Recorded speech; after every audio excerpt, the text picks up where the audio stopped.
Bonjour à tout le monde. Dans la lignée du mois du Paune, c'est moi qui clôture ce mois avec du coup un talk sur le kernel. Donc vous avez eu la joie d'écouter Mouton en début de mois qui a fait une introduction au Paune. Donc ça a permis de se familiariser un peu avec le fonctionnement des processeurs en général, plus spécifiquement des processeurs x86, avoir des notions de stack et commencer à voir comment est-ce qu'on peut faire pour exploiter ce genre de choses. Ensuite, il y a eu VoidStack il y a 2 semaines qui vous a présenté plutôt la partie HIP. Donc là, c'est des notions qu'on va moins avoir besoin, la HIP pour aujourd'hui, mais c'est un truc qui est hyper intéressant et si vous ne l'avez pas vu, je vous invite à aller voir les rediffusions des deux loulous qui sont déjà dispo sur YouTube. Donc c'est moi qui clôture ce mois du Paune avec un talk sur le kernel. Alors je vous rassure, il n'y a pas besoin d'être un cador en Paune pour comprendre ce que je vais raconter. Je vais repartir globalement de la base et on va essayer de comprendre un peu tous ensemble à quoi ça sert le kernel, comment est-ce qu'on fait pour interagir avec et comment est-ce qu'on peut faire pour exploiter une vulnérabilité au sein du kernel. En tout cas, on verra une des techniques, il en existe plein d'autres. Le kernel, c'est un sujet qui est pas si simple, mais c'est hyper intéressant et vous verrez que si vous avez un peu fait de userland, bah, ça change pas mal la manière d'aborder les challenges. Euh, je vais commencer par une rapide présentation. Donc moi, c'est Pseudo Dvorak ou Paul Viel. Euh, je suis reverseur chez Synactive et je fais du CTF pour pas mal de teams différentes. Et là, en ce moment, plutôt avec la Team France, parce qu'on participe à l'ECSC là, dans un peu plus d'un mois. Et je vais juste faire un mot sur Synactive parce que c'est eux qui m'ont permis de faire les slides sur mon temps de travail. Donc Synactive, on est une entreprise de sécu offensive. On est pas mal de ninjas, mes slides ne sont déjà plus à jour alors que je les ai faites il y a un mois. On est présent sur plusieurs lieux physiques et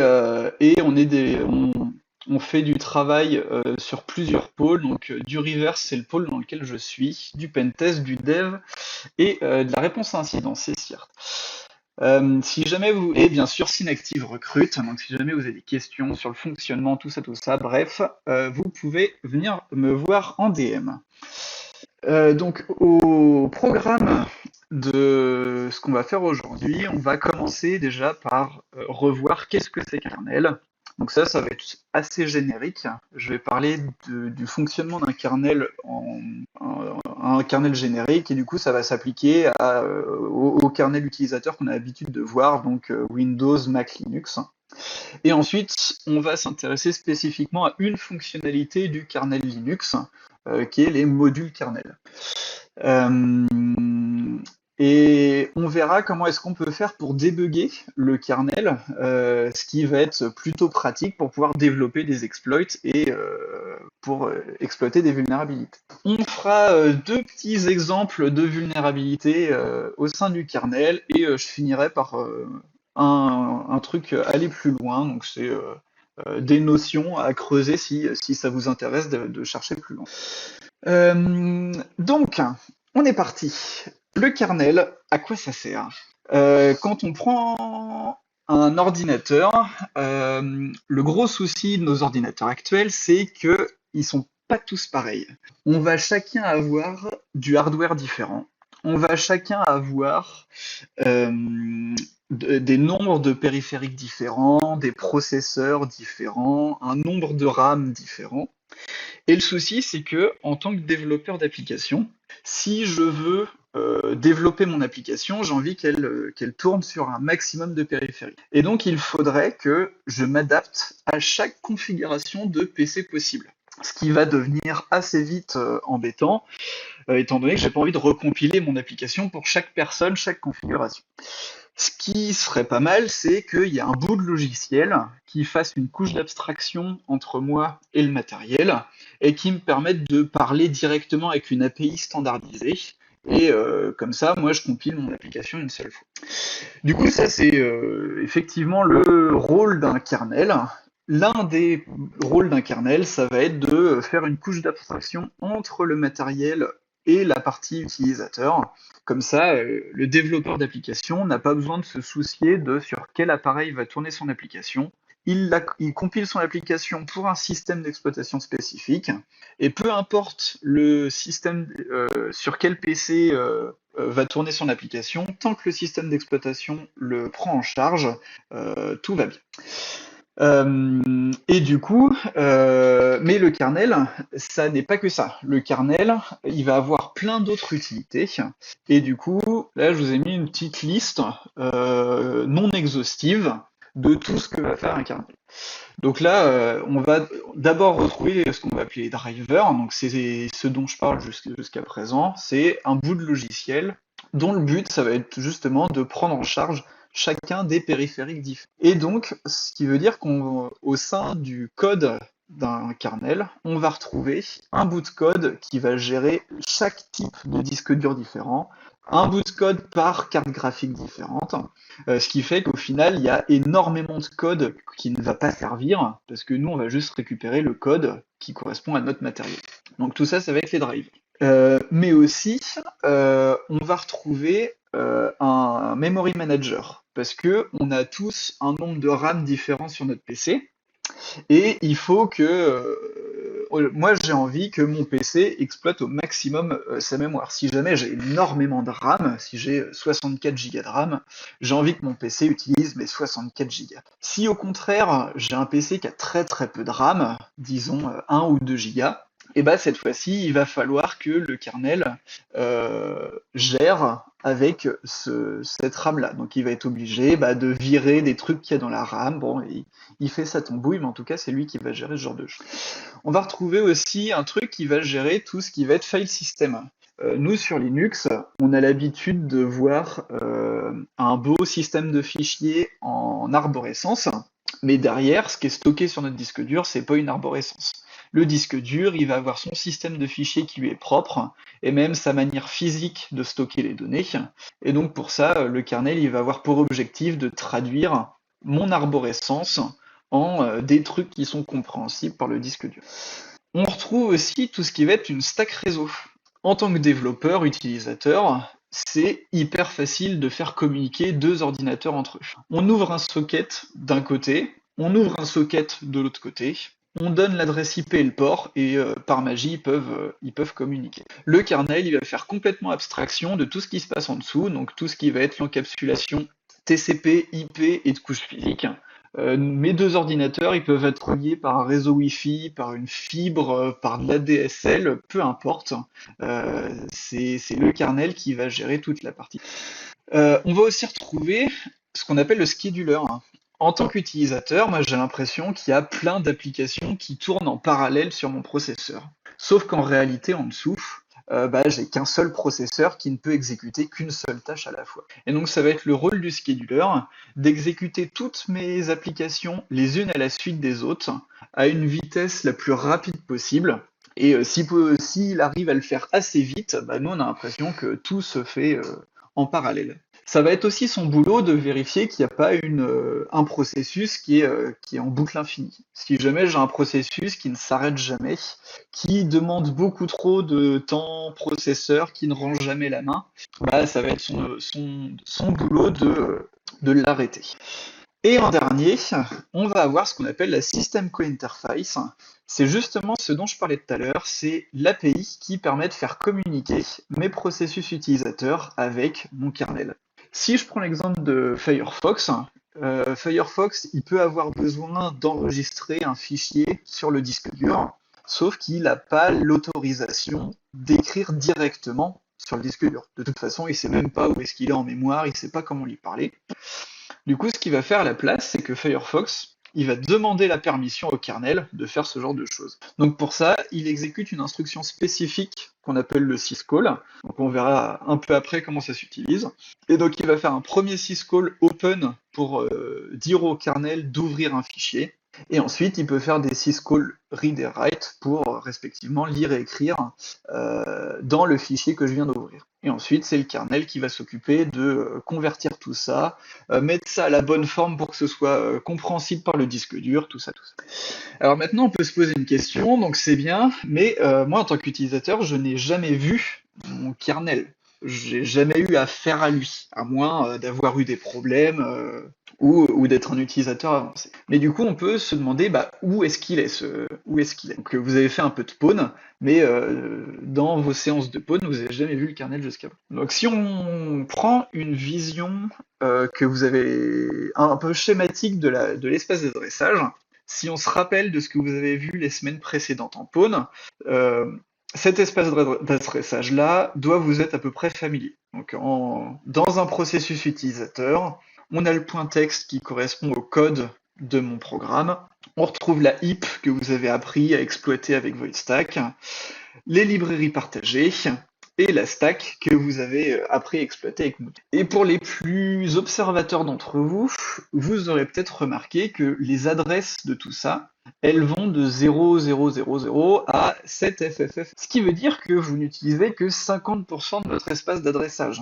Entre 0 et 7F et entre 7F et FF, c'est coupé en deux. Et non, on ne vous ment pas, c'est comme pour votre cerveau, c'est que si on ne peut pas y toucher, c'est qu'il y a une raison. En réalité, c'est parce que dans les adresses hautes, à partir de 7FF, on va retrouver justement tout le kernel. On va retrouver le code du kernel, donc son point texte. Le kernel, il a aussi sa propre heap, et on va retrouver aussi sa stack. Alors oui, effectivement, chacun représente la direction des adresses comme il le voit. Il y en a qui voient l'empilement de la pile qui grossit vers le bas ou vers le haut. Chacun ses trucs. Faut s'habituer aux deux, exactement. Et du coup, moi, je vois plutôt le mapping mémoire dans ce sens-là. Et du coup, en fait, dans chaque processus, dans nos adresses hautes, on va retrouver tout notre kernel. Et donc, on va voir juste après comment est-ce que les deux interagissent entre eux. Et pourquoi vous ne l'avez jamais vu jusqu'à présent? Et ben parce qu'en tant que simple utilisateur, normalement, vous n'avez pas le droit de lire à ces adresses-là. Vous pouvez faire un test en créant un pointeur qui pointe vers ces adresses-là. En tant qu'utilisateur simple, on n'a pas le droit d'y toucher. C'est les adresses kernel, il n'y a que le kernel qui a le droit d'y toucher. Du coup, si on regarde un peu comment ça fonctionne, qu'est-ce que c'est que toutes ces interactions? Je prends l'exemple d'un processus qui va faire un syscall read. Donc, il a envie de lire des données. Donc, pour ça, quelque part dans son code, il va avoir la préparation de son syscall et ça va se finir par l'instruction syscall. Un syscall, pour donner des arguments à mon syscall, ça se passe via les registres. Le premier truc qui est important, c'est de savoir quel est le numéro de syscall qu'on veut utiliser. Chaque syscall est défini par le numéro qu'on place dans RAX. Donc là, je veux faire un syscall qui fait un read, et du coup, je mets 0 dans RAX. Ensuite, tous les arguments vont être placés dans RDI, RSI, RDX et dans plein d'autres registres. Mais là, pour read, on a besoin que de 3. Donc pour read, le premier argument, c'est notre descripteur de fichier qu'on met dans RDI. Donc là, on met 0 dans RDI. Donc on va faire un read depuis stdin.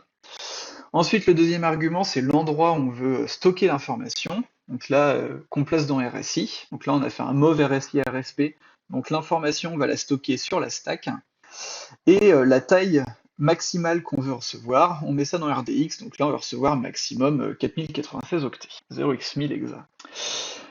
Et au moment d'effectuer mon syscall, il va se passer de la magie. Et dès que mon syscall se termine, à l'instruction d'après, ma donnée est arrivée comme par magie sur ma stack. Bon, sauf que la magie en informatique, ça n'existe pas. Ici, le magicien, c'est le kernel.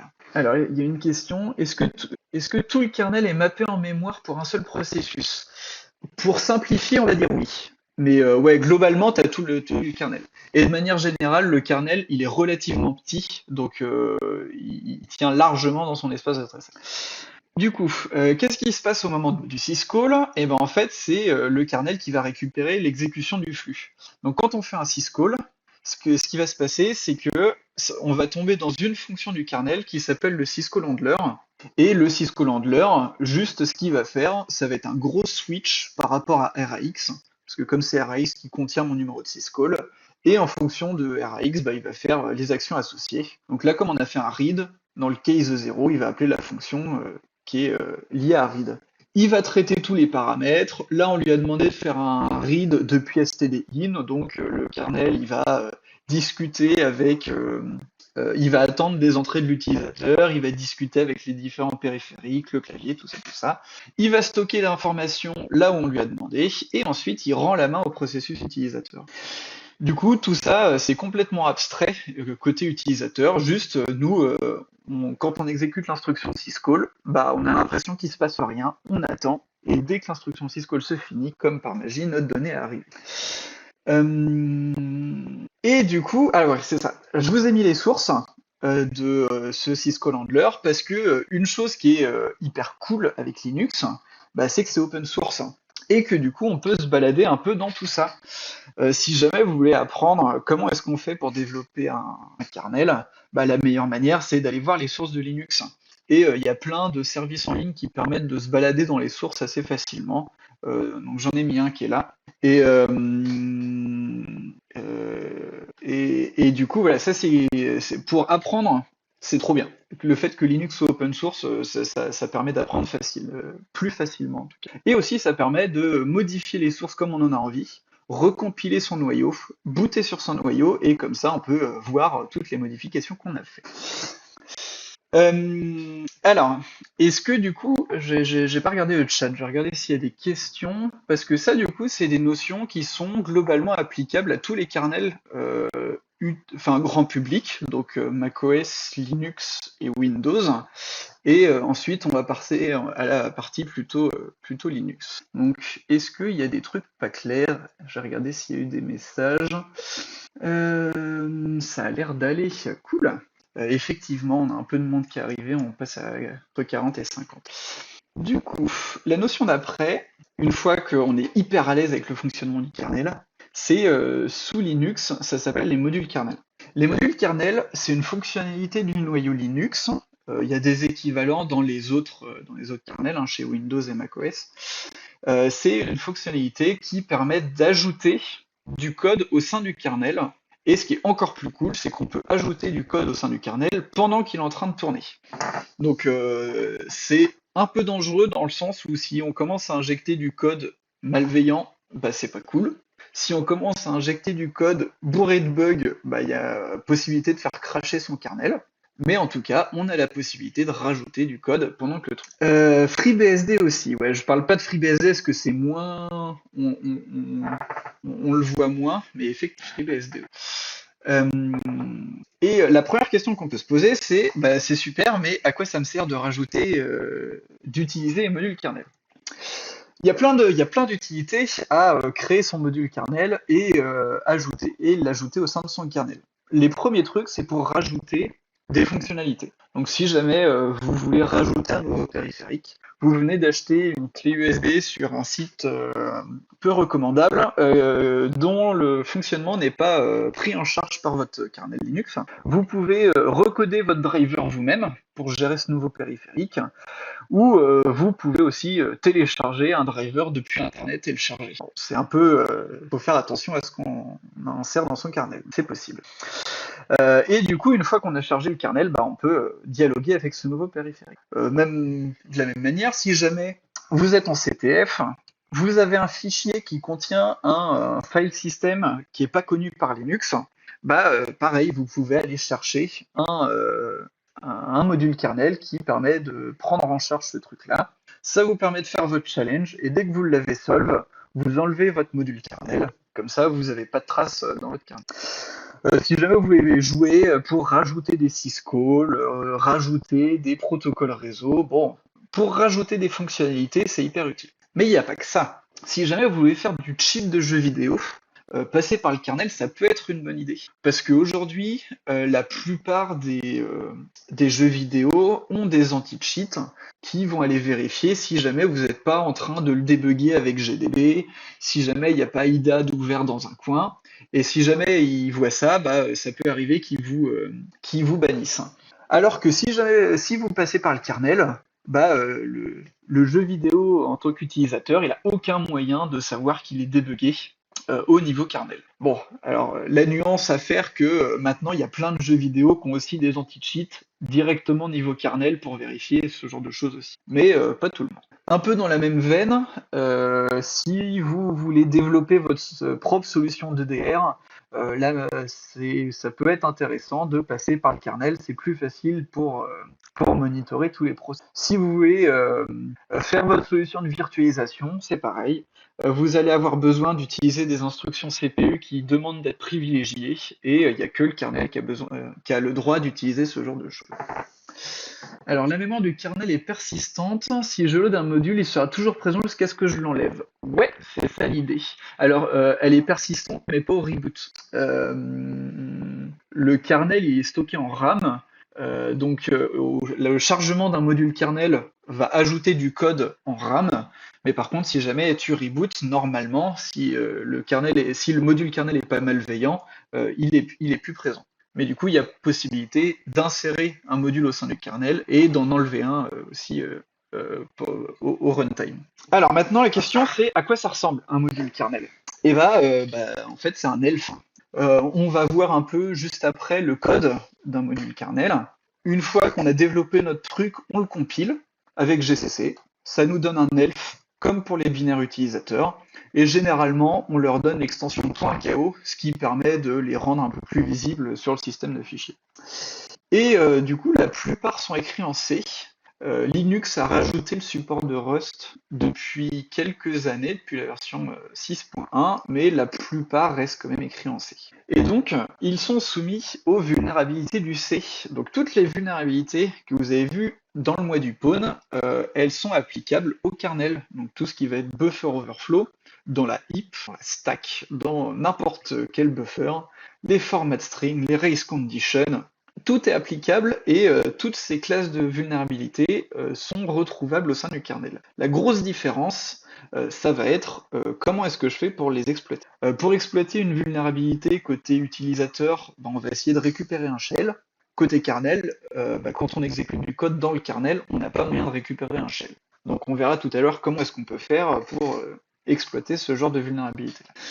La grosse différence aussi, c'est que si jamais on ne fait pas attention en développant son exploit, dans un processus, si jamais on a un stack buffer overflow et qu'on ne gère pas son overflow, on va juste segfault le processus va se fermer et on a juste à le relancer. Si jamais on a un stack overflow dans le kernel qu'on ne maîtrise pas, on va aussi avoir une corruption mémoire, mais cette fois-ci au sein du kernel, et on va avoir un kernel panique. Donc c'est tout de suite un peu plus embêtant parce que ça fait cracher tout le PC. Donc quand on développe ce genre de choses, on va plutôt passer par des machines virtuelles, comme ça on fait planter la machine virtuelle plutôt que son PC. Bon, il y en a sûrement qui développent directement en prod sur le PC, mais c'est pas ce qu'on va faire aujourd'hui. Et donc maintenant, la question qu'on va pouvoir se poser, ça va être comment est-ce que je fais pour transférer des données entre un processus utilisateur et un module kernel. Donc pour ça, je vous ai mis le lien entre un code utilisateur qui va interagir avec le code d'un module. Alors là, j'ai pris un exemple de communication entre les deux. En réalité, il y a énormément de moyens de faire transiter de la donnée de l'un à l'autre. Là, je vais me baser sur ce qu'on appelle les core devices, qui est la manière la plus simple et qu'on retrouve le plus souvent en CTF. Donc dans le code d'un module kernel, on va toujours retrouver une fonction d'init. Donc là, dans les sources, on va la retrouver avec module init. Dedans, on a un pointeur sur la fonction qui va être appelée. Ça, c'est la fonction qui va être appelée quand j'insère mon module au sein de mon kernel. Donc c'est à ce moment-là que je vais faire toutes mes initialisations pour le bon fonctionnement de mon module par la suite. De la même manière, j'ai un module exit qui est appelé quand j'enlève mon module du kernel. Et ensuite, une fois que j'ai chargé mon module au sein de mon kernel. Là, moi, ce que j'ai fait au sein de mon init, c'est de créer un fichier, un pseudo-fichier dans mon système de fichiers. Ici, mon fichier s'appelle /dev/mon module. Et donc, en tant qu'utilisateur, la seule truc que j'ai à faire, c'est de faire un open de /dev/mon module. Je vais récupérer un descripteur de fichier, et ensuite, à chaque fois que je vais faire des syscalls et que je donne ce descripteur de fichier là comme paramètre, ça va me permettre d'interagir avec mon module. Donc, dans les possibilités de choses que je peux faire un syscall write pour envoyer de la donnée à mon module. Donc là, syscall write, le premier argument, c'est mon descripteur de fichier. Donc là, je le récupère et je lui donne. Ensuite, c'est le pointeur vers la donnée que je veux envoyer. Donc là, c'est un buffer vers une chaîne de caractères, un pointeur vers une chaîne de caractères. Et ensuite, c'est la donnée que je veux envoyer. Quand je vais faire ce syscall-là, étant donné que je donne le descripteur de fichier qui correspond à mon module, ça va appeler la fonction qui correspond au sein de mon code de mon module kernel. Donc là, ici, moi, ça va être module write. Et à partir de là, c'est du code qui est exécuté au sein du kernel, et je peux faire un peu ce que je veux, je peux appeler toutes les fonctions du kernel dont j'ai envie. Si jamais je veux parler avec des périphériques hardware, c'est possible. En tout cas, là, je peux exécuter du code privilégié. Et de la même manière, pour récupérer de la donnée, on a le syscall read, qui fonctionne globalement de la même manière. Donc il existe énormément de syscalls qu'on a possibilité d'appeler pour transférer de la donnée de l'un à l'autre. Là aujourd'hui, on va principalement parler de read, write et de IOCTL qu'on verra un peu après. Et du coup, est-ce qu'il y a des questions déjà avant qu'on passe à la partie pratique? Je crois que j'ai quelques 10 secondes, 10 secondes de latence, donc je vais meubler en attendant de voir s'il y a des questions et je vais boire un coup. De toute façon, je vois que j'avance assez vite. Je suis un peu en avance sur ce que j'avais prévu, donc il y a plein de temps pour les questions. Et de manière générale, je suis toujours ouvert à répondre aux questions par message. Si jamais il y a des questions si vous voulez tester des trucs par la suite, revoir la rediffusion du stream par la suite, qu'il y a des trucs pas clairs, que vous voulez tenter des trucs, vous savez pas comment faire, tout ça, peu importe, n'hésitez pas à aller me voir sur Discord, je serai toujours content de vous répondre. Et du coup, s'il n'y a pas de questions, on va passer avec le premier exemple. Donc là, le premier exemple, l'objectif, ça va juste être de trouver une vulne dans mon module kernel et de faire crasher mon kernel pour voir un peu ce qui se passe. Donc là, pour mon exemple, là je vous ai sorti un bout de code du module qui est vulnérable et la première étape, ça va être de trouver la vulnérabilité. Donc là, c'est la fonction qui est appelée quand je fais un syscall write, pardon. Les paramètres de l'utilisateur, on les retrouve aussi dans les paramètres de cette fonction-là. Donc le pointeur vers la donnée, c'est la variable buffer, et la taille de la donnée, c'est la variable len. Donc ces deux variables-là, c'est des variables qui sont contrôlées par l'utilisateur. Les deux autres, on ne va pas en avoir besoin. Et ensuite, si on regarde un peu ce que fait cette fonction-là, on voit que c'est assez restreint, elle fait pas de choses. Elle initialise des variables, elle fait un print k, parce que du coup, au sein du kernel, printf, ça n'existe pas. À la place, ça va être print k. On verra juste après comment est-ce qu'on fait pour récupérer ce debug. Mince. Ah. Et ensuite, la seule chose qui est faite, c'est cette fonction-là, copy from user. Copy from user, le seul truc qu'elle va faire, c'est qu'elle va copier de la donnée d'un endroit à un autre avec une taille qu'on lui donne en paramètre. Et on utilise cette fonction-là pour copier de la donnée parce que normalement, le kernel, il n'est pas censé accéder directement aux adresses utilisateurs. Donc là, c'est une adresse qui pointe côté userland, et du coup, on passe par cette fonction-là, comme ça, elle fait des checks de sécurité, voir si tout va bien, et elle copie la donnée de buffer vers local buffer. Et là, ce qui est intéressant de remarquer, c'est que donc on va copier depuis buffer, qui est du coup la donnée utilisateur, vers local buffer, qui est un buffer dans la stack de mon kernel. Et la taille de ce qui est copié, c'est la taille qui est renseignée par l'utilisateur. Donc là, ça veut dire que je copie de la donnée avec une taille renseignée par l'utilisateur dans un buffer local qui est de taille fixe.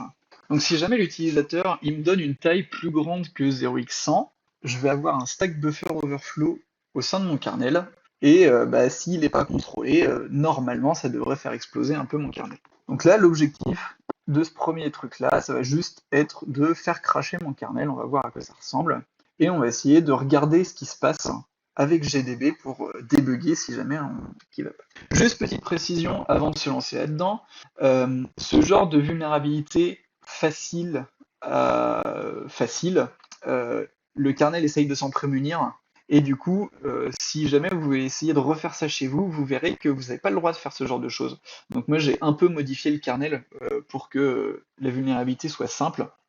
J'ai mis mes modifications dans la dernière slide, mais vous verrez qu'il n'y a pas grand chose à modifier pour pouvoir réactiver des vulnérabilités classiques, faciles en tout cas. Du coup, on va passer sur l'exploitation de ce truc. Donc d'abord, on peut aller regarder le code. Alors là, il va falloir me dire si c'est pas assez grand. Je pense d'ailleurs que c'est pas assez grand. Et ah, mince, j'ai montré l'exploit. Ah, c'était trop grand. Comment on est là? Bon, ça va pas l'air trop mal. Donc là, c'est le code de mon module 1, dont j'ai tiré le code de ce que je vous ai montré tout à l'heure. Donc on va le parcourir vite fait. Donc par convention, on met les modules init et modules exit tout en bas, ce qui permet de les retrouver facilement. Donc là, j'ai mon module init, et on va pouvoir comme ça regarder qu'est-ce que fait la fonction d'init. Donc là, ma fonction d'init, elle est ici. Et du coup, ce qui est fait, la première chose qui est fait, ça va être de register CHRDev. Merci le franglais. Juste ça, ce que ça va faire, c'est que ça va créer mon /dev/ le nom de mon module, et on va lui donner en paramètre aussi un tableau avec tous les pointeurs de fonctions qui vont être appelés en fonction des syscalls. Donc là, on va retrouver, si jamais je fais un syscall read, c'est cette fonction-là qui va être appelée. Si je fais un syscall write, ça va être cette fonction-là qui va être appelée. Et ensuite, globalement, tout ce qu'il fait, on s'en fiche, c'est de la gestion de modules, on va pas en avoir besoin aujourd'hui. On voit quand même qu'il y a pas mal de lignes de debug. On va essayer de retrouver tout à l'heure toutes les lignes de debug. Ensuite, du coup, on peut aller voir nos fonctions de read et de write. À quoi ça ressemble ce truc? Donc là, on peut commencer par le read pour récupérer de la donnée depuis l'utilisateur. Donc là, on a notre read. Ce qu'il fait, c'est que on récupère des bits random. Avec ces bits random, on va récupérer une quote parmi ces quotes-là. On utilise copy to user pour copier de la donnée kernel vers l'utilisateur. Là, depuis, je copie ma quote vers le buffer que m'a donné l'utilisateur. Et ensuite, c'est tout. Donc là, on pourra tester que tout ça fonctionne bien tout à l'heure. Pour interagir avec. Et si tout ça fonctionne bien, on va pouvoir essayer de déclencher notre vulnérabilité en exploitant la faille qu'on a trouvée dans cette fonction. Ok, donc pour faire ça, il va falloir se lancer dans tout un setup de debug, de développement, tout ça. Pour ça, je vous filerai, alors je peux même vous le filer maintenant, j'ai fait un GitHub avec tout ça, si jamais vous voulez jouer avec. De toute façon, ce sera remis dans la rediffusion YouTube. Hop, c'est celui-là. Alors je l'ai fait vite fait, j'espère qu'il n'y a pas de soucis dedans. Si jamais, de toute façon, je ferai des commits, et demain max, il sera propre. Du coup, pour avoir une machine virtuelle, pour éviter de faire cracher tout mon PC, généralement on utilise Qemu parce que c'est ce qui est le plus léger. Ça permet de créer des machines virtuelles assez rapidement, et on peut lui donner directement un kernel, ça va plus vite. Donc là, on va aller faire ça. Donc moi, je me suis basé sur le noyau Linux 6.9.2, qui était le noyau Linux, la dernière version, au moment où j'ai fait les exos. Ça a un peu augmenté depuis, mais dans tous les cas, ça reste la même chose. Donc, j'ai compilé mon kernel. Une fois qu'on compile un kernel, ça nous donne une BZ image. Et c'est là-dedans qu'il y a tout le code du kernel, c'est ça qu'on va donner à QEMU pour qu'il puisse booter. Ensuite, il va aussi falloir qu'on lui donne un système de fichiers un peu minimaliste, et ça c'est ce qu'on va appeler la initramfs. Donc pareil, là j'ai toute une initramfs qui est minimaliste, que j'ai mis dans dans le GitHub. Et donc déjà, euh, pour pouvoir booter ma VM, j'ai juste à faire cette commande-là, qui est un QEMU avec plein d'options différentes. Donc juste je lui dis que si jamais il crash, il n'a pas besoin de rebooter tout seul. Je lui donne la mémoire dont il a besoin. Je lui donne le kernel sur lequel il doit booter, quelle est sa initramfs, quelques options pour désactiver des protections du CPU. Ça, j'en parlerai un peu à la toute fin de la présentation. Euh, la ligne de commande que je donne au kernel pour qu'il boot, et ensuite je crée un système de fichiers entre mon host et la machine virtuelle pour pouvoir transférer des fichiers facilement de l'un à l'autre. Et du coup, bah, on peut déjà essayer de booter ma VM. Donc là, je lui donne euh, ma BZ image, ma initramfs, et normalement, ça devrait booter une VM avec le kernel que j'ai compilé. Donc ça, c'est le kernel que j'ai compilé, et tout mon système de fichiers, c'est tout ce qui était contenu dans ma initramfs. Mes modules kernel, je leur ai demandé de se charger automatiquement au démarrage, mais je vais vous montrer maintenant d'ailleurs comment est-ce qu'on fait pour charger des modules kernel à chaud. Mais d'abord, avant ça, je vais vous montrer comment est-ce qu'on fait pour se balader dans les initramfs et modifier le contenu. Donc pour ça, ça va être cette fonction-là. Ouais, bon, je pourrais vous redonner la fonction s'il y a besoin. Dans tous les cas, ça c'est pareil, c'est un repo qui est sur mon GitHub qui permet de manipuler facilement des initramfs. Et du coup, je peux lui demander de décompresser ma initramfs. Je lui donne. Hop, là j'ai mis compresse. Non, moi je veux décompresser. Hop. Ah, j'ai fait de la merde. Hop. Et du coup, là, il m'a créé un fichier initramfs dans lequel je retrouve tout mon système de fichiers. Donc là, comme ça me permet de, si jamais je veux rajouter des fichiers, rajouter des binaires, c'est plutôt pratique. Et là, en l'occurrence, ce qui va m'intéresser, ça va être de me donner un shell root au démarrage. Comme ça, je peux faire des actions un peu privilégiées. Donc pour me donner un shell root, il faut que j'aille voir quelles sont les commandes qui sont exécutées au démarrage. Donc là, on va les retrouver dans etc initd, hop. Donc ça, c'est toutes les commandes qui sont exécutées au démarrage. Donc il y a plein de trucs dont on se fiche. Et à la toute fin, il va spawn un shell. Donc là, on voit qu'il spawn un shell en tant qu'utilisateur avec l'UID 1000, qui correspond à un utilisateur non privilégié. Et si je lui demande de créer avec un UID 0, ça va me donner un shell en tant que root. Donc là, je peux compresser ma initramfs pour booter avec. Donc là, cette fois-ci, je veux la compresse. Et normalement, si je relance ma machine virtuelle, je devrais récupérer un shell root. Donc là, je suis root. Le fait de pouvoir être root, ça va me permettre de charger et d'enlever des modules kernel. Les deux commandes pour charger et enlever des modules kernel, ça va être insmod pour insert module et rmmod pour remove module. Et on peut aussi lister les modules kernel avec lsmod. Donc là, on voit que j'ai mon module 1 et mon module 2 qui sont les deux exercices, les deux modules qu'on va exploiter aujourd'hui. Donc déjà, je peux rmmod module 1 et rmmod module 2. Ok. Comme ça, je peux vous montrer comment est-ce qu'on peut les charger. Pour les charger, il faut juste récupérer le point KO une fois qu'on a compilé notre truc. Ensuite, on fait juste un insmod de slash tac, donc module 1.ko. Ok. Donc là, je l'ai inséré. Et si on se rappelle, normalement, dans mon module init de mon module qu'on a vu tout à l'heure, j'avais une string de debug. Donc là, dans mon module init, à la toute fin, j'ai une string de debug. Donc normalement, je suis censé pouvoir la retrouver. Ça, c'est tous les debugs du kernel. Et pour voir les debugs du kernel, on a la commande dmesg, dmsg.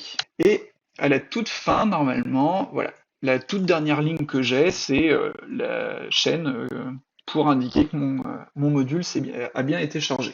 Du coup, une fois que mon module est bien chargé, et je peux interagir avec. Normalement, j'ai un truc qui s'est créé dans /dev, qui doit s'appeler /dev/challenge1, chal1, voilà. 1, et du coup, ça va être avec lui que je vais pouvoir interagir pour transférer de la donnée au module kernel et exploiter la vulnérabilité qu'on a trouvée tout à l'heure. Donc, on est parti pour faire ça. On va se faire un x2.c.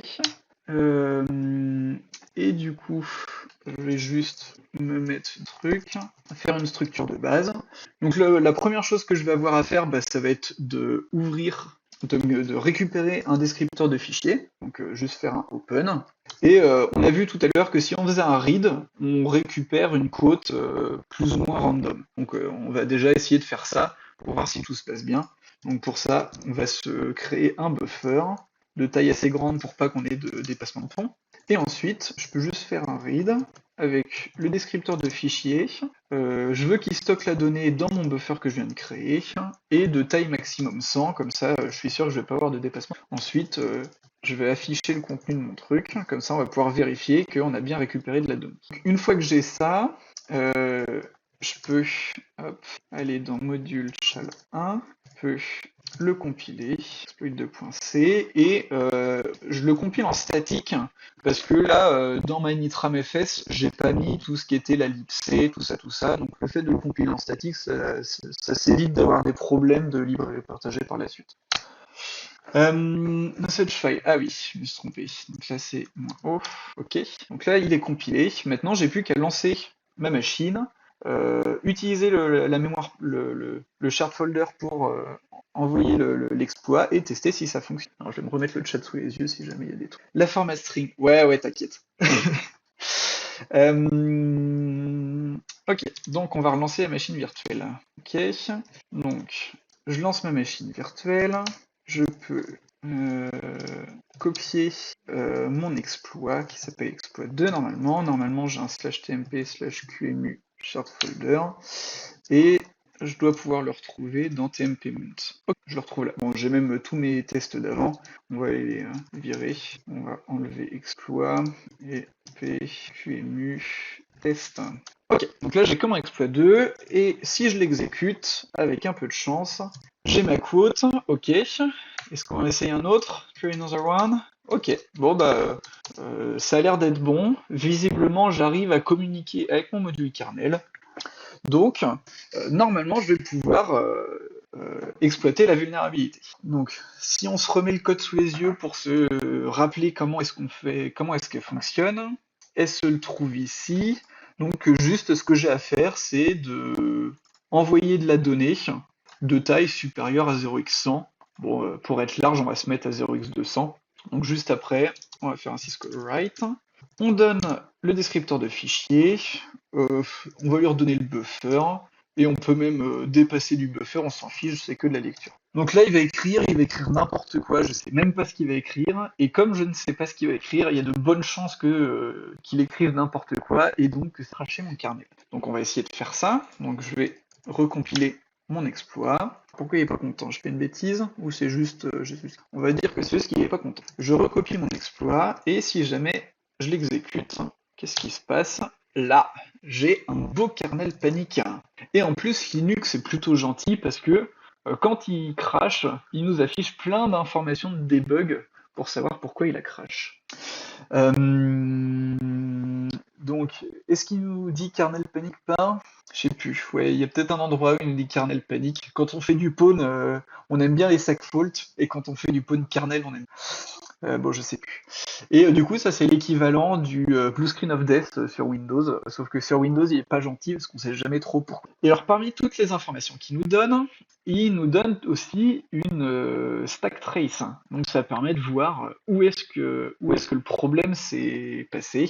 Et là, on voit que il y a eu un copy from user quelque part qui a pas été cool et qui a foutu un peu la grogne. On a aussi tous les registres si jamais on veut. Et voilà, le kernel panning qui fait plaisir aux pawners.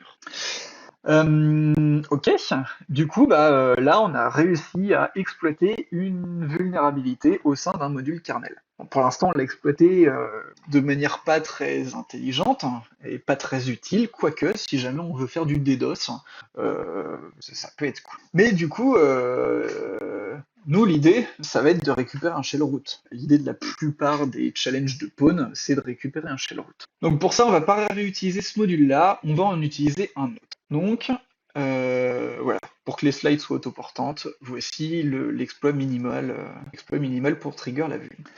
Et voici à quoi ça ressemble. Bon, on n'a pas le kernel panic d'afficher, j'avais pas la place de tout.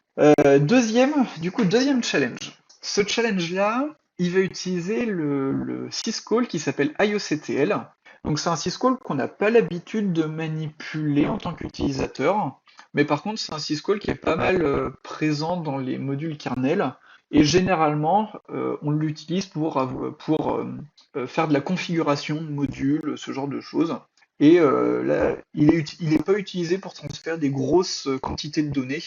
Et juste en paramètre, on va donner un code et un pointeur vers de la data, généralement.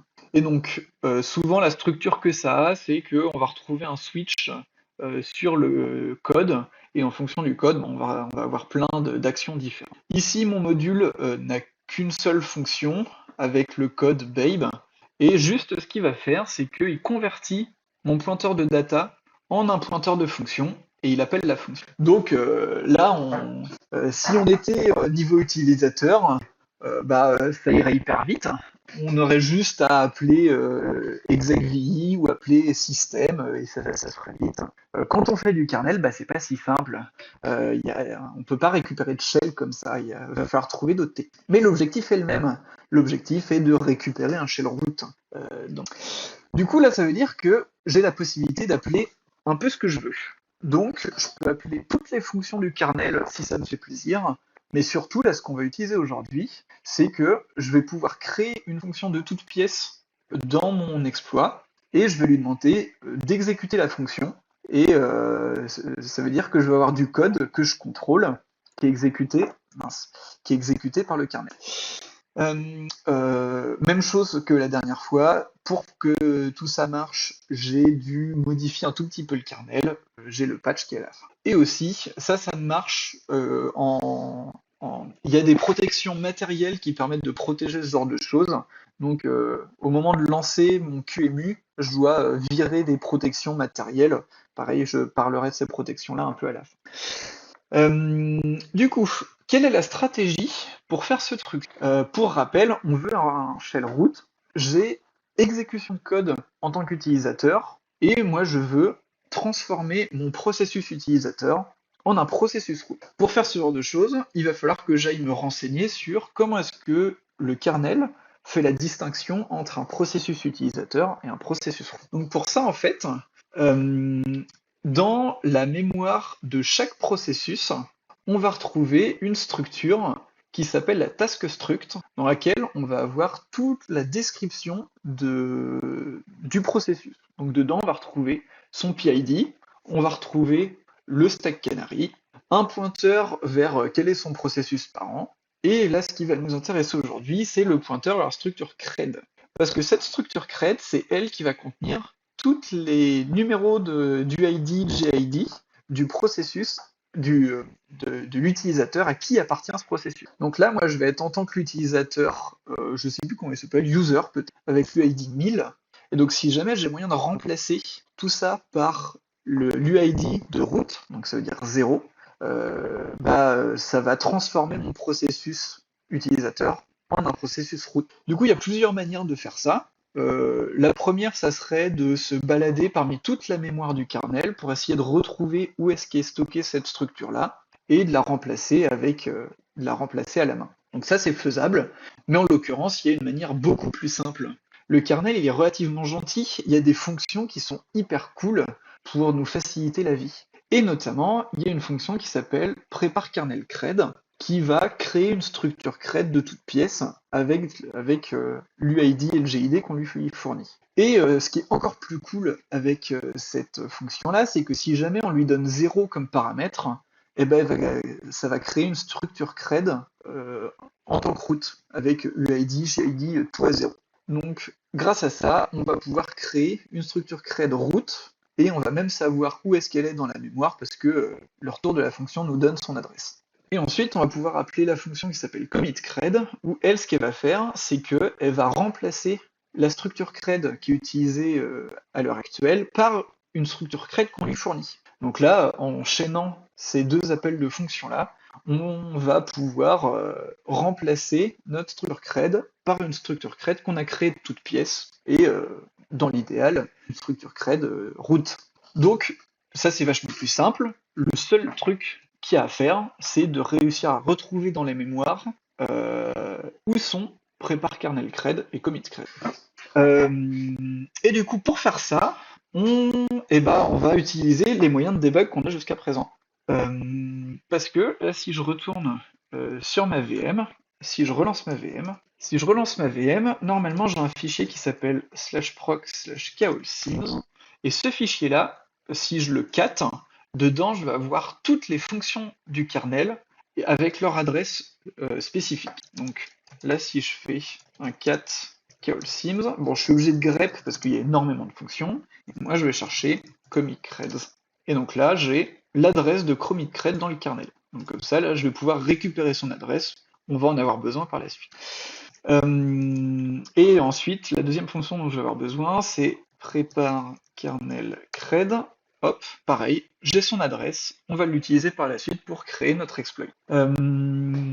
Alors, allons faire un tour du côté du code du module pour vérifier que c'est bien ça. Donc, moi généralement je commence par l'init pour voir ce que fait l'init.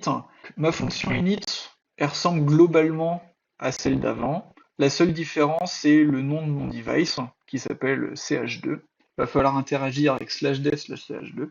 Et si on regarde ma structure qui contient les fonctions que je peux appeler, la seule fonction que je vais pouvoir appeler, c'est celle qui correspond à IOCTL. Donc, pour pouvoir transférer des données d'un côté à l'autre, il faut que j'utilise le syscall IOCTL. Et cette fonction-là, elle ressemble globalement à la fonction que j'avais donnée tout à l'heure, juste il y a un cas en plus pour récupérer de la donnée, et on va peut-être essayer de commencer par faire ça pour confirmer que j'arrive bien à parler avec mon module. Donc on va commencer par faire ça. On va se faire un exploit.c, cat challenge2, ok. Je reprends la même structure, ok. De la même manière, je vais juste avoir besoin d'ouvrir mon pseudo-fichier, /dev/ch2, et ensuite, moi je veux faire juste un IOCTL. Un IOCTL. Dans un premier temps, je vais essayer de récupérer les quotes. Donc, pour ça, il faut que je connaisse le code que je veux donner. Moi, c'est le code coffee. Donc, c'est en premier paramètre le descripteur de fichier, coffee. Et ensuite, le buffer dans lequel il va me déposer ma quote. Donc là, il faut que je crée un buffer en mémoire. Là, je crée mon buffer. Et ensuite, je vais printf pour vérifier que je récupère bien ma quote. Alors, je vais compiler mon exploit. Ok, je peux le copier dans mon dossier à partager. Et si je l'exécute, j'ai un segfault. Ah, c'est pas cool ça. Que j'ai fait comme bêtise. Prendre le chat sous les yeux, ça se trouve on me crie. Non, on me crie pas encore ce que j'ai fait comme bêtise. Ah, le deuxième argument. Si, que j'ai fait comme bêtise. Le poney. Ouais, ça c'est classique. Ah oui, le deuxième argument du printf, effectivement, c'est vachement mieux. Ça devrait mieux marcher. Ouais, effectivement, si je fais un printf qui va déréférencer un pointeur, si je lui donne pas de pointeur, il y a de bonnes choses. On recommence, on compile le module, on le copie, et donc si j'exécute, voilà. Donc j'ai bien mes quotes. Comme j'arrive à communiquer avec mon module en utilisant IOCTL, et je vais pouvoir essayer d'exploiter ma vulnérabilité. Donc pour ça, la vulnérabilité, elle se trouve dans le code Babe. Cette fois-ci, on va utiliser le code Babe.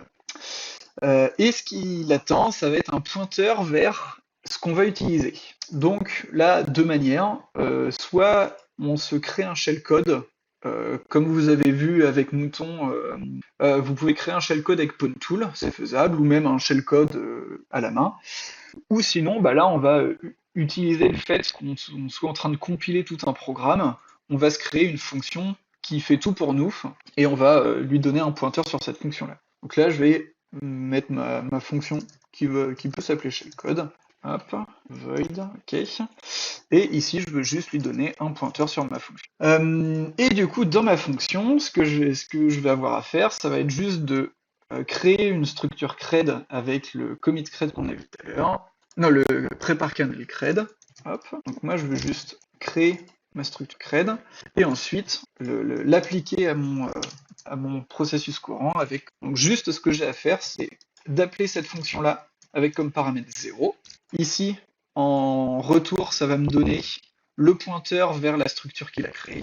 Et j'ai juste à envoyer ce pointeur-là dans la fonction commit_create. Alors pour ça, il va falloir que je renseigne à mon compilateur quelle est l'adresse de cette fonction-là, parce que lui, il la connaît pas l'adresse. Donc pour ça, il faut que je fasse un pointeur de fonction, comme ça, hop, comme ça, et que je lui donne l'adresse. Donc les adresses que j'avais tout à l'heure, pour commit cred, ça, cred, et pour prépare kernel cred, voilà. Et donc là, normalement, si j'ai pas fait de bêtises, quand je fais mon IOCTL, ça va utiliser la vulnérabilité qui fait que je peux appeler la fonction que je veux. Là, je lui dis, appelle-moi cette fonction-là. Cette fonction-là, elle va convertir mon processus user en processus root, ce qui veut dire que dès que je ressors de mon IOCTL, à partir d'ici, je suis root, normalement. Donc si jamais je me donne un shell à partir d'ici, si jamais je fais un système shell, normalement, ça me donne un shell en tant que root. Ici, mon processus est devenu root. Donc si j'ai pas fait de bêtises, est-ce que le chat crie? Le chat crie pas, ça va.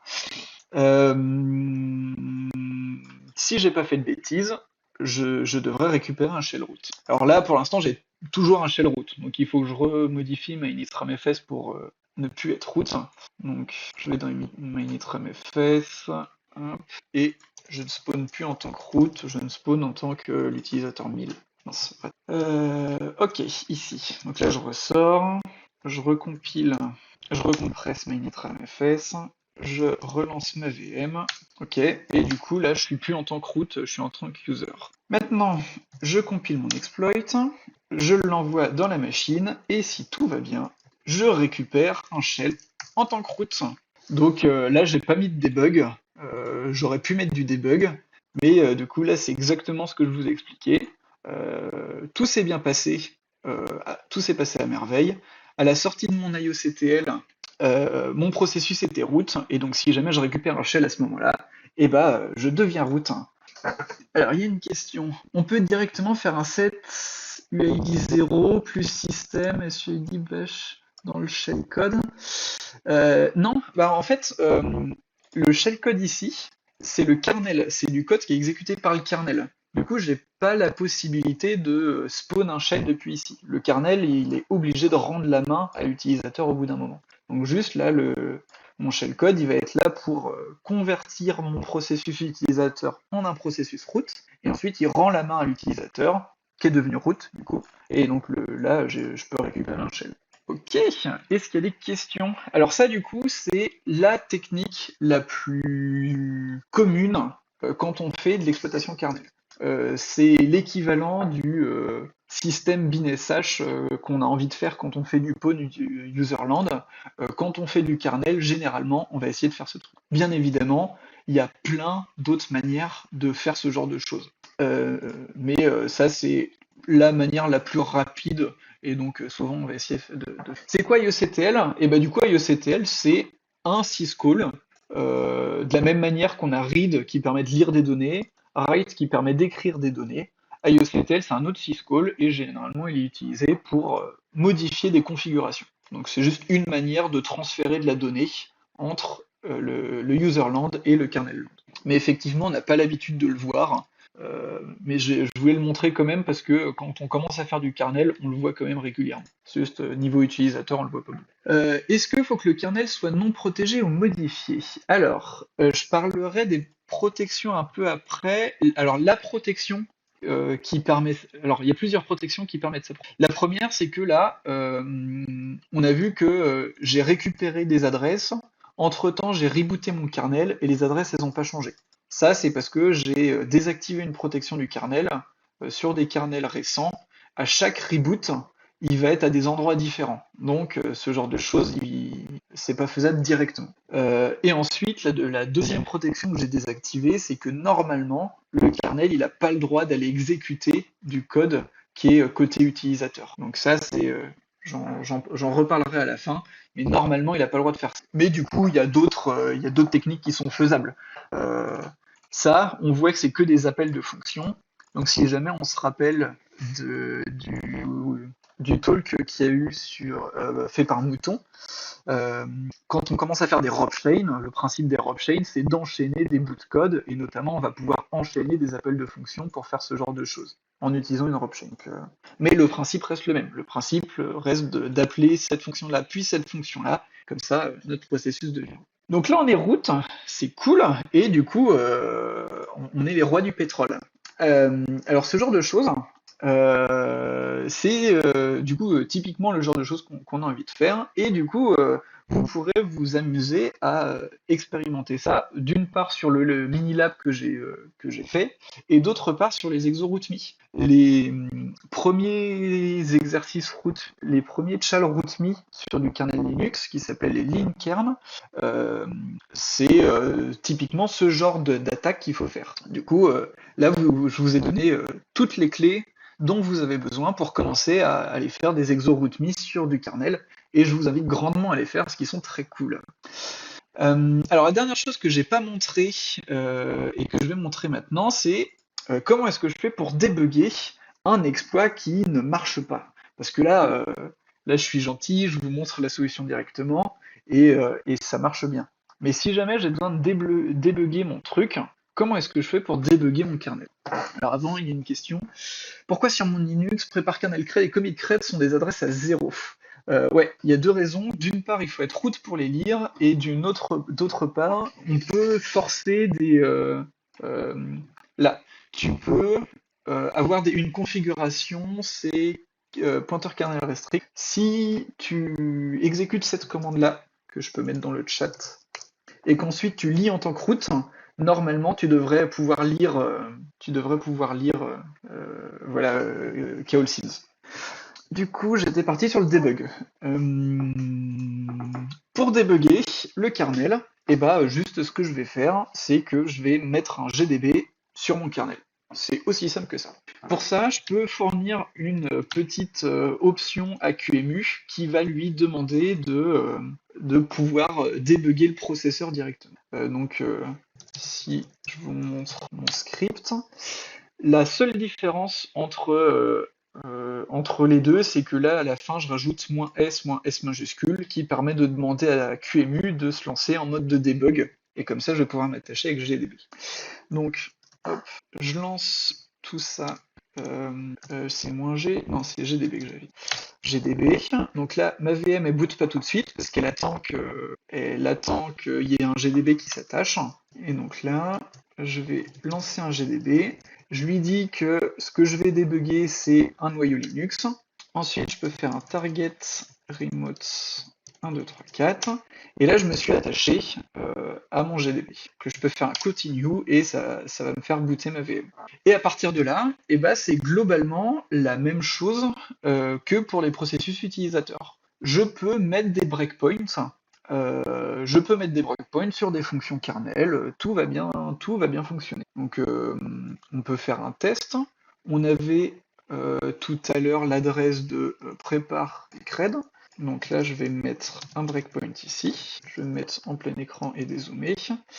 Je continue, et si je lance mon exploit, hop, donc là je tombe bien dans mon breakpoint, dans ma fonction. Et du coup là, je peux faire globalement le même debug que j'ai niveau utilisateur, mais cette fois-ci au niveau kernel.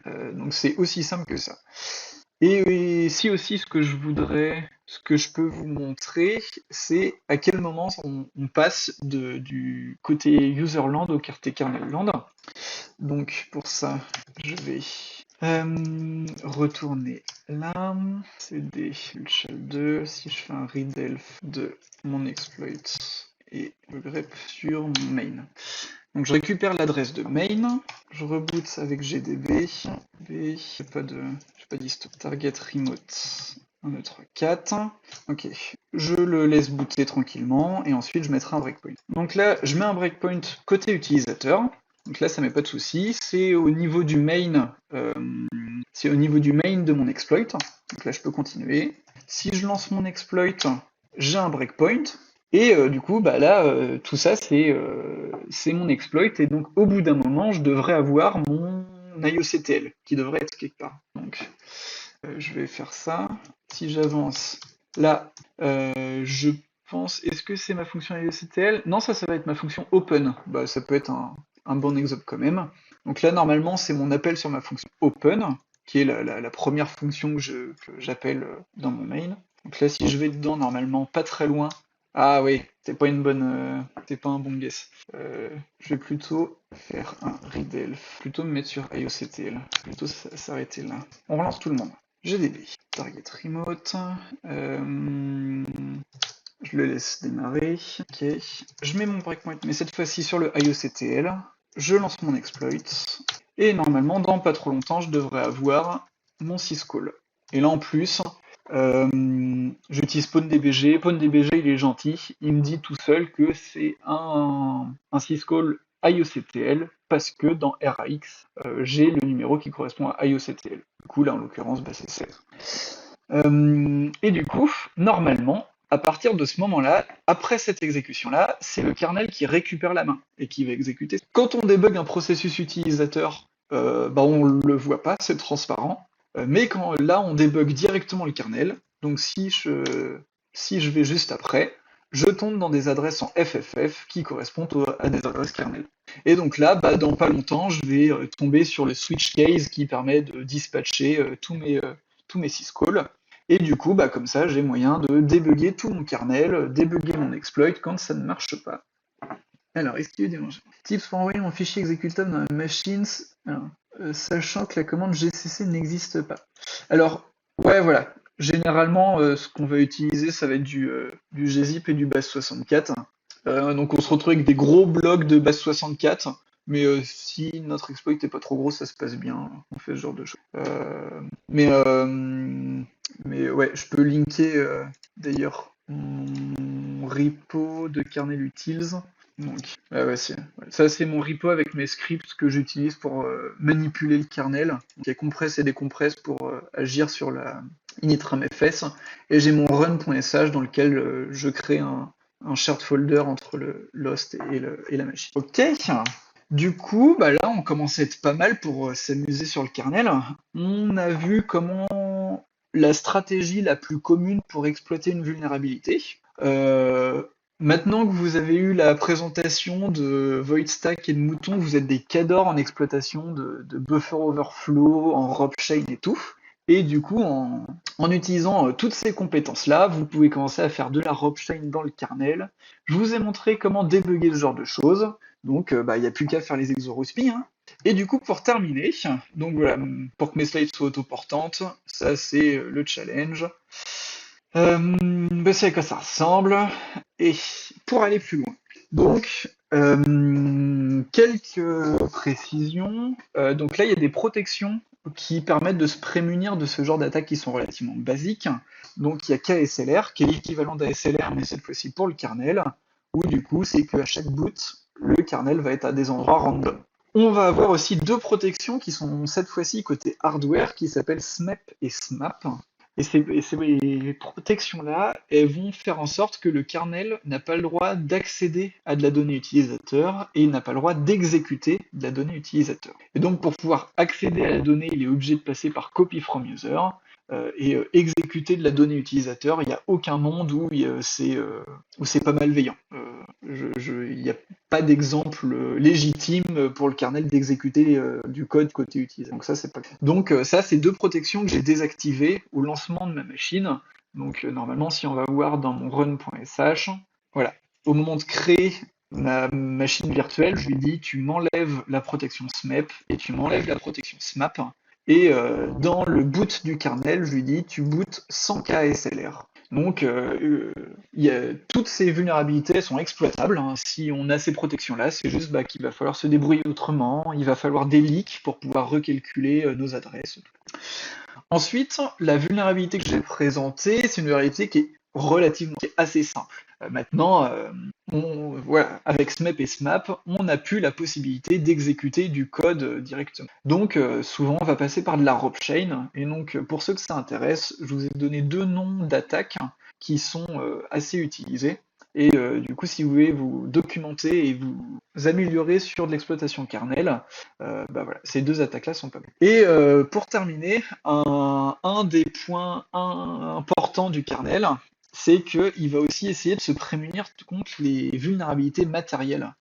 Il arrive qu'on trouve des vulnérabilités dans le fonctionnement d'un processeur, Et dans ce cas-là, pour corriger la vulnérabilité, souvent ça se fait pas via un patch, il faut changer le processeur.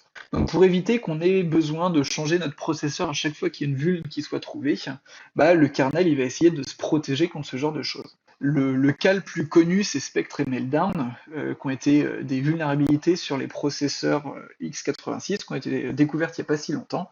Et donc, suite à ça, le kernel Linux a rajouté une protection qui s'appelle PTI, qui permet de se protéger contre ces deux vulnérabilités-là. Donc pareil, je vous invite fortement à aller vous renseigner sur ce genre de choses, c'est hyper intéressant, à la fois côté programmation et à la fois côté fonctionnement matériel. Donc j'ai remis le patch de kernel dans le GitHub, mais je l'ai remis là pour que les slides soient autoportantes. Donc on voit que j'ai pas changé grand chose, hein. Pour désactiver beaucoup de protection, ça peut se faire en quelques lignes au sein du kernel. Et du coup, c'est fini pour moi. Donc si jamais vous avez des questions, faut pas hésiter. Je vais être là encore un peu. Et si jamais vous avez des questions a posteriori, faut pas hésiter non plus à m'envoyer un message sur Discord. Je suis toujours ravi de répondre. Alors, le pawn semble facile quand tu t'y mets. Mais le pawn, c'est difficile au début, mais c'est trop cool après. Je sais pas s'il y a un moment où c'est facile, mais en tout cas, on s'amuse bien. Mais tu disais que justement, un patch ne pouvait pas protéger une faille matérielle. Alors, le patch n'est pas là pour corriger la faille. Le patch, il est là pour essayer qu'on ne puisse pas exploiter la faille. Alors, dans l'exemple, il y avait un bof où juste le kernel exécutait une fonction que tu lui donnais.